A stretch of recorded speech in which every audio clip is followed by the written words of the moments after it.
What if the city you thought was safe suddenly turned into a nightmare of ancient curses, demonic rituals, and hellish chaos, and your own body wasn't even your own anymore? Home Sweet Home: Rebirth isn't just another supernatural thriller. It's a wild collision of spiritual war and family survival, blending modern chaos with ancient evil.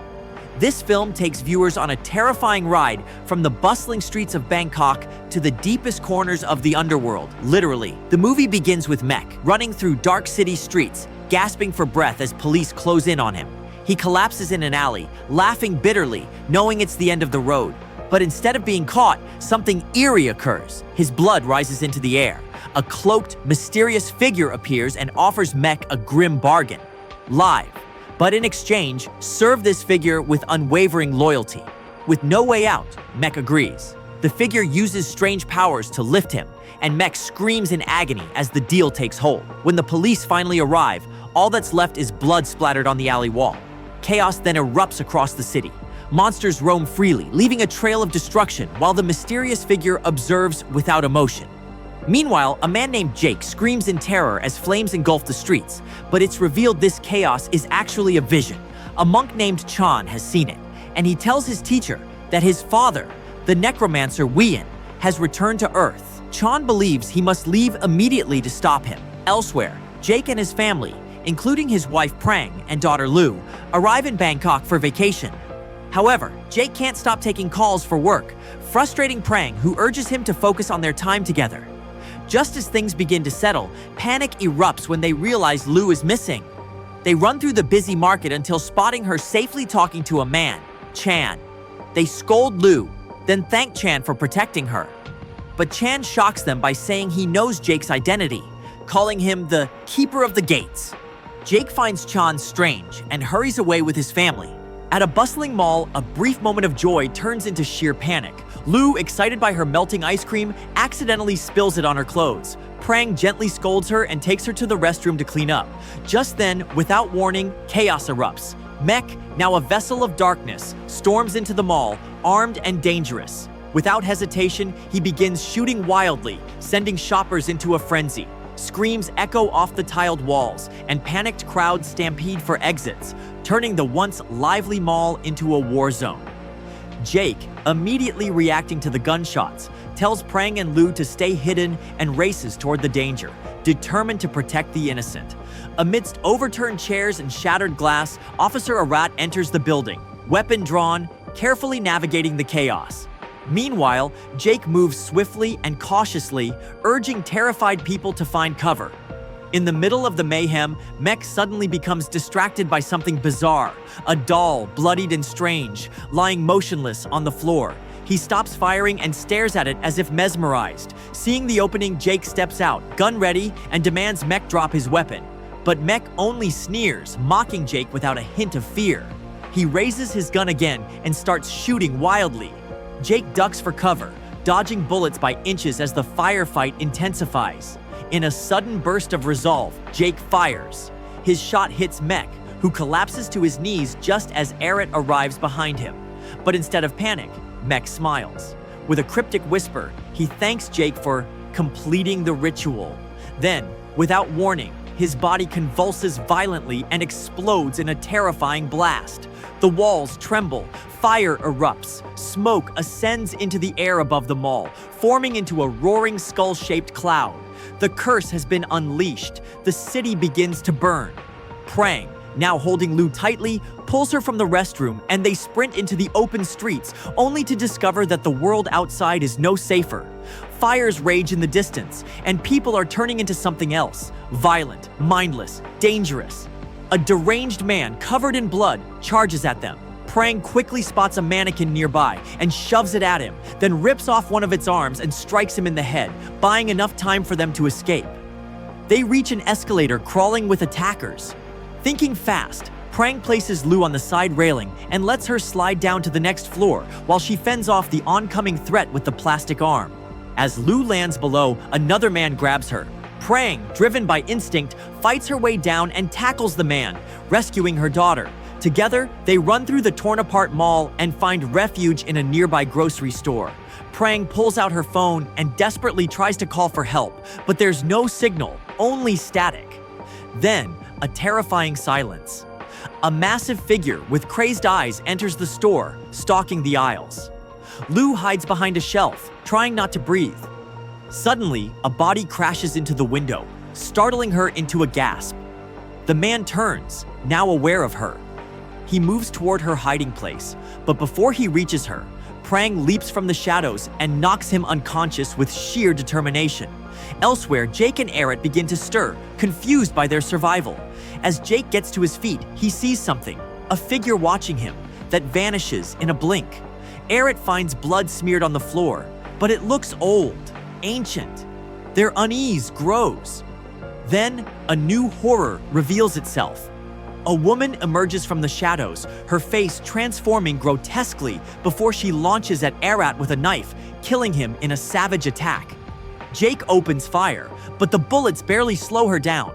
They struggle violently until Jake slams her head into the wall, knocking her out. But moments later, she awakens, her body twisting unnaturally as she crawls along the ceiling, searching for Jake. Jake hides among the wreckage, but she finds him. They fight again. Jake manages to bind her with electrical cables hanging from the ceiling. When hitting her proves useless, he decides to leave her trapped and continues his search for Prang and Lou. Meanwhile, Prang and Lou reach a bus stop. They're moments away from escaping when the bus driver is attacked in front of them. They run again, this time stumbling across another grocery store. Eventually, they spot a parked bus with terrified survivors inside. The driver tells them the keys are missing, dropped outside, and no one dares retrieve them. Summoning her courage, Prang runs out, dodging broken glass and collapsed stalls.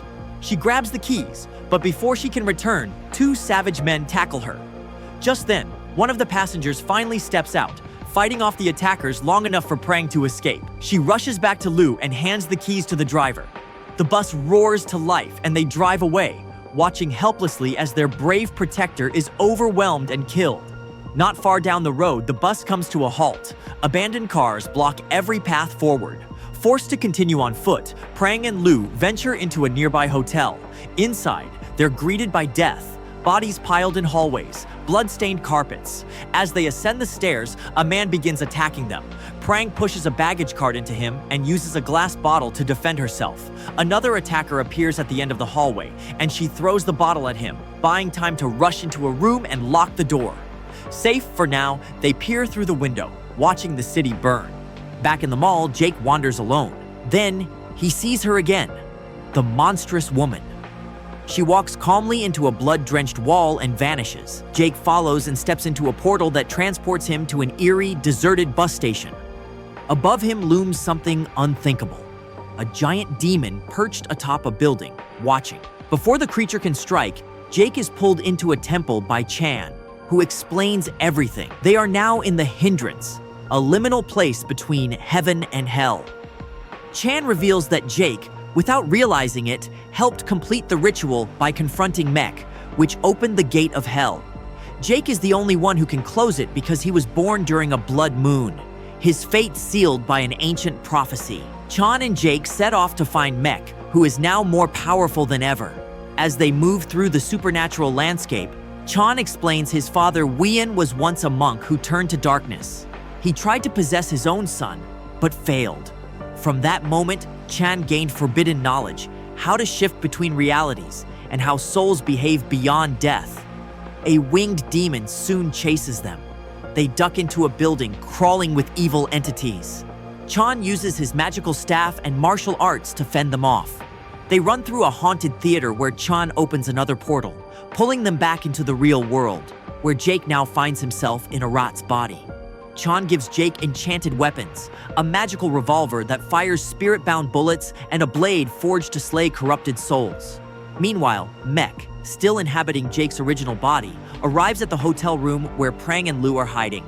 They welcome him, but Lou quickly grows suspicious of his emotionless behavior, especially his obsession with the mirror. When the phone rings, Mech answers excitedly and scribbles something down. By the time Jake and Chan reach the room, it's abandoned. The only clues, a scorched doll and a cryptic note. Then Jake hears Lou's screams near the hotel pool. He rushes out, but his current appearance as Eret terrifies Prang and Lou. Mech appears and ambushes him, leading to a brutal fight. Just as Jake gains the upper hand and is about to use the enchanted knife, Prang intervenes, pointing the gun at both. They each claim to be the real Jake. Unsure, Prang freezes, until Lou asks them to do the hand gesture only her real dad would know. Jake does it flawlessly, but doubt lingers.